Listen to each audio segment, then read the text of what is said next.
સુરત શહેરના રાંદેર વિસ્તારમાં રહેતા અને ઉલપાડમાં નાયબ મામલતદાર તરીકે ફરજ બજાવતા હિનિશા પટેલ નામના મહિલા નાયબ મામલતદારે પોતાના ઘર પર ગળે ફાંસો ખાઈ જિંદગી ટૂંકાવી લેતા ચકચાર મચી છે।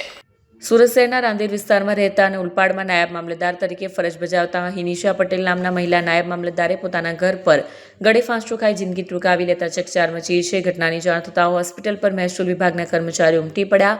મળતી માહિતી મુજબ મહિલા નાયબ મામલતદાર સામે થોડા સમય પહેલા એક નામી અરજી થઈ હતી, જો કે તેની તપાસમાં તેને ગાંધીનગરથી ક્લીન ચીટ મળી ગઈ હોવાનું સામે આવ્યું છે।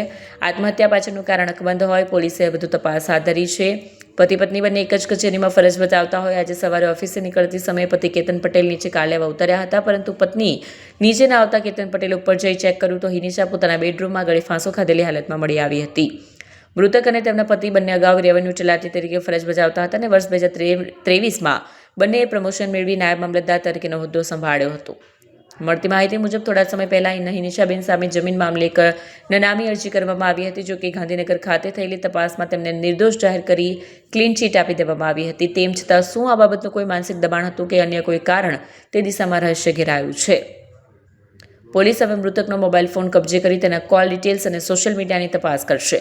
અંતિમ વિધિ પૂર્ણ થયા બાદ પરિવારના સભ્યોની પૂછપરછ કરીને આત્મહત્યાના પાછળના જવાબદાર કારણો સુધી પહોંચવા પોલીસે ચક્રો ગતિમાન કર્યા છે।